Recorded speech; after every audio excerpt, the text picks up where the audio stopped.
ಶ್ರೀರಾಮ ಮಂದಿರದ ಉದ್ಘಾಟನೆ ಸಮಾರಂಭಕ್ಕಾಗಿ ಗಾಂಧಿನಗರ ಕ್ಷೇತ್ರದಲ್ಲಿ ಧ್ವಜ ಕಟ್ಟುವ ಕಾರ್ಯಕ್ರಮಕ್ಕೆ ಭಾರತೀಯ ಜನತಾ ಪಾರ್ಟಿಯ ಹಿರಿಯ ನಾಯಕರಾದ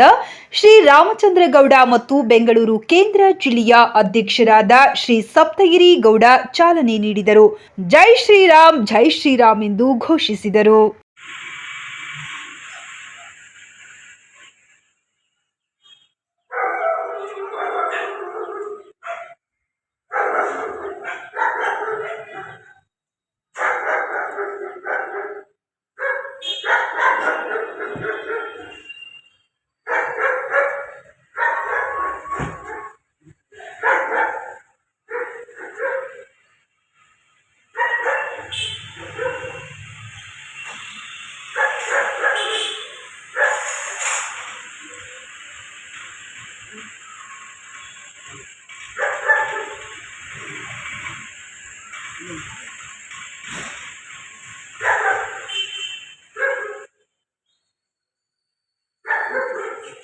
राम श्री राम जय श्री राम जय श्री राम जय श्री राम जय श्री राम जय श्री राम जय श्री राम जय श्री राम जय श्री राम श्यावर रामचंद्र की जय श्यावर रामचंद्र की जय श्यावर रामचंद्र की जय जय श्री राम जय श्री राम जय श्री राम जय श्री राम जय श्री राम जय श्री राम